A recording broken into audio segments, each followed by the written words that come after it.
எப்படி நானும் நலமா இருக்கேன். ஸோ இன்னைக்கு நம்ம என்ன செய்ய போறோம்னா நம்ம குயிக் கறியை தான் செய்ய போறோம். வாங்க எப்படி செய்யறதுன்னு நம்ம வீடியோக்குள்ள போய் பார்க்கலாம். இப்போ 1 கிலோ சக்கரவள்ளி கிழங்கு எடுத்து வச்சுருக்கோம். ஸோ இந்த கிழங்கெல்லாம் தோல் சீவி க்ளீன் பண்ணி எடுத்துக்கலாம். சரிங்க, இப்போ நம்ம கொஞ்சம் சுடு தண்ணி கொதிக்க வச்சுக்கலாம். அதில் தேவையான அளவு உப்பு போட்டுட்டு அது பிறகு இங்கே வெட்டி வச்ச சக்கரவள்ளி கிழங்கெல்லாம் எடுத்து போட்டுக்கலாம். இது நல்லா பஞ்சு போல் வேகணும். ஸோ இப்போ இதெல்லாம் போட்டுட்டு நம்ம நல்லா கொதிக்க விட்டுடலாம். சரிங்க, நம்மளோட சக்கரவள்ளி கிழங்கு ஓரளவு வெந்துருச்சு. இந்தமாரி எடுத்து ஒரு முள்ளுக்கரண்டில் வச்சு குத்தி பார்த்தா தெரியும் வெந்துருச்சு. ஸோ அடுப்பை ஆஃப் பண்ணிவிட்டு இதெல்லாம் நம்ம நல்லா வடிகட்டி எடுத்துக்கலாம். சரிங்க, இப்போ இதெல்லாம் வடிகட்டி எடுத்துக்கலாம். ஸோ இப்போ நான் இது எல்லாம் கொஞ்சம் கொஞ்சமாக வடிகட்டி எடுத்துடுறேன். ஸோ வடிகட்டிட்டு அது பிறகு பார்க்கலாம். பாருங்கள், ஸோ நான் இங்கே எல்லாம் வடிகட்டிட்டேன். ஸோ இது நல்லா இப்போ மஸ்டிக்கலாம். ஸோ நீங்கள் கரண்டி இருந்தால் மஸ்டிக்குங்க, இல்லாட்டி பொட்டேட்டோ ஸ்மேஷாக இருந்தால் மஸ்டிக்குங்க. ஸோ இதெல்லாம் நல்லா மஸ்டிடலாம்.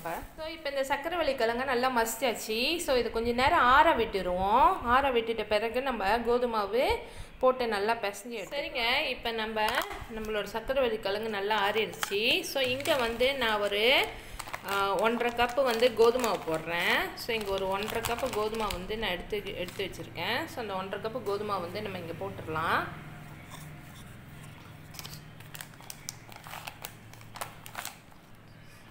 ஸோ ஒரு 1.5 கப்பு கோதுமாவை போட்டுட்டு ஸோ அது பிறகு ஒரு 2 டேபிள் ஸ்பூன் நம்ம அரிசி மாவு போட போகிறோம். 2 டேபிள் ஸ்பூன் அரிசி மாவு இதில் போட்டுற வேண்டியதான். அப்புறம் ஒரு 1/2 டேபிள் ஸ்பூன் நான் பேக்கிங் பவுடர் போடுறேன். ஒரு 1/2 டேபிள் ஸ்பூன் பேக்கிங் பவுடர் போட்டு இதெல்லாத்தையும் நல்லா நம்ம பிசைஞ்சு எடுத்துக்கலாம். சரிங்க, மாவை நல்லா பிசைஞ்சு வச்சாச்சு. ஸோ இதை இப்போ நம்ம கொஞ்சம் நேரம் ரெஸ்ட் பண்ண விட்ருவோம். சரிங்க, இப்போ நம்ம கையில் கொஞ்சோண்டு எண்ணெய் எடுத்து அப்ளை பண்ணிக்கலாம். 2 கையிலையும் எண்ணெயை இப்படி அப்ளை பண்ணிவிட்டு ஸோ கொஞ்சமாக மாவு எடுத்து ஸோ நம்ம உளுத்த வடைக்கு தட்டுறோம் தருமா, ஸோ அந்தமாரி தட்டி வச்சுக்கலாம். ஸோ தட்டி வச்சுட்டா இதை பொரிச்சிடலாம். ஸோ இந்தமாரி உளுத்த வடைக்கு ஏன்னா எண்ணெய் ஏன் கையில் தடவுறோன்னா இது கையில் ஒட்டும். கையில் ஒட்டுறதுனால அதனால தான் எண்ணெய் தடவுறோம். ஸோ இந்தமாரி ஒரு ஓட்டை போட்டு டோனாட் மாரி எடுத்துக்க வேண்டியது தான். ஸோ உளுத்த வடை மாதிரி இருக்குது பாருங்கள் பார்க்க. ஸோ இதை இப்போ பொரிச்சு எடுத்துட்டா எல்லாம் நம்ம குயிக்கறியை சீனி பாகில் இது பண்ணிட்டோமா ரெடி ஆகிரும். ஸோ இப்போ நான் எல்லா மாவையும் செஞ்சுட்டு காமிக்கிறேன். ஸோ ஏற்கனவே நான் 2 செஞ்சு வச்சுருக்கேன் பாருங்கள். இந்த மாதிரி தான் எல்லாம் செஞ்சு வைக்கணும். சரிங்க, எல்லா மாவையும் நம்ம டோனட் மாரி பிடிச்சி வச்சாச்சு. இங்கே பாருங்கோ, எல்லாத்தையும் செஞ்சு வச்சாச்சு. கூட என் மகளும் சேர்ந்து செஞ்சாங்க. எல்லாம் செஞ்சிட்டோம். ஸோ இப்போ இதை நம்ம பொரிச்சு எடுத்துக்கலாம். இங்கே இப்படி ஒரு சட்டியில் எண்ணெயை ஊற்றிட்டு ஸோ எண்ணெய் சூடு எறிதோம். ஸோ நம்ம இந்தமாரி இதை எல்லாத்தையும் பொரிச்சு எடுத்துக்கலாம். ஸோ இதை போட்டு எல்லாத்தையும் பொரிச்சு எடுத்துக்கலாம்.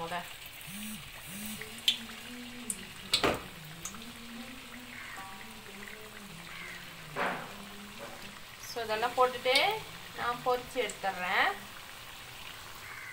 ஸோ இப்போ ஒரு சைடு வெந்தோடனே மறு சைடு இப்படி எல்லாத்தையும் திருப்பி விட்டுக்கலாம். ஸோ இதெல்லாம் நான் திருப்பி விட்டுறேன். திருப்பி விட்டுட்டு அது பிறகு வெந்த பிறகு எடுத்துடலாம். ஸோ நம்மளோட குயிக்கறியை வெந்துருச்சு. ஸோ அதை எடுத்துருவோம். எடுத்துகிட்டு இங்கே பாருங்கள், செகண்ட் பேட்ச் நான் போட்டு பொரிக்க போகிறேன். ஸோ இப்போ வந்துருச்சு. இதெல்லாம் நம்ம எடுத்துக்கலாம். இங்கே பாருங்கள், நான் காமிக்கிறேன் எவ்வளோ சூப்பராக வந்திருக்கு பாருங்கள். ஸோ இப்போ இதெல்லாத்தையும் எடுத்துடலாம். ஸோ 2வது பேட்சும் வெந்துருச்சுங்க. ஸோ அதையும் எடுத்துருவோம். ஸோ அடுத்து நம்ம சீனி பாகு பிடிக்கிற ப்ராசஸ் பார்ப்போம். குயிக்கறியெல்லாம் நம்ம பொரிச்சு எடுத்துட்டேன். ஸோ இதை பாகு பிடிச்சிடலாம். ஸோ இந்தமாரி ஒரு சட்டி வச்சுக்கோங்க. ஒரு 3/4 கப்பு சீனி எடுத்து நான் இங்கே போட்டு வச்சுருக்கேன். ஒரு 3/4 கப்பு சீனி போட்டு அதே கப்பில் ஒரு 3/4 கப் தண்ணி ஊற்றிக்குங்க. தண்ணி ஊற்றி ஸோ அதை நம்ம பாகு பிடிச்சிக்கலாம். ஸோ இந்த சீனி கரையிற வரைக்கும் அதை கிண்டணும். ஸோ இந்த சீனி கரையிற வரைக்கும் கிண்டலாம். சரிங்க, இப்போ நம்ம சீனி கரைஞ்சிருச்சு.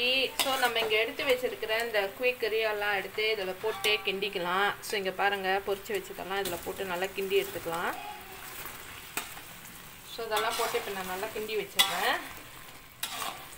கிண்டிட்டு அந்த சீனி எல்லாம் நல்லா ட்ரை ஆகி வரணும்.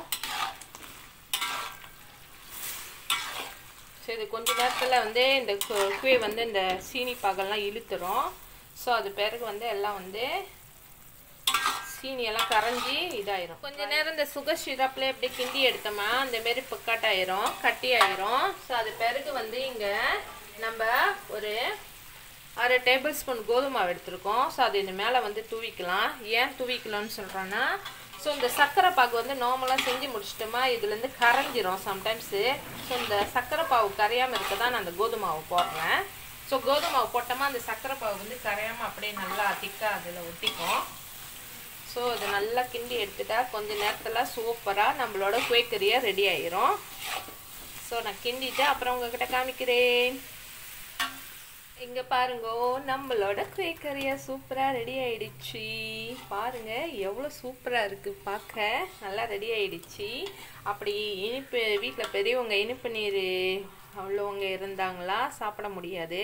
ஸோ சீனி குறைச்சி போட்டுக்குங்க. பாருங்கள் எவ்வளோ சூப்பராக அழகாக இருக்குது. ஸோ இதை வந்து நான் வேறு பாத்திரத்துக்கு வந்து மாற்றிக்க போகிறேன்.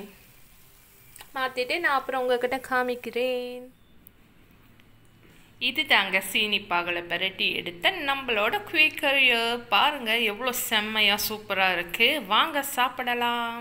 சரிங்க, இந்த வீடியோ உங்களுக்கு பிடிச்சிருந்தா லைக் பண்ணுங்கள், ஷேர் பண்ணுங்கள், கமெண்ட் பண்ணுங்கள் மற்றும் சப்ஸ்கிரைப் பண்ண மறந்துடாதீங்க. அடுத்த வீடியோவில் நான் உங்களை பார்க்குறேங்க. நான் கஸ்தூரி. பாய்.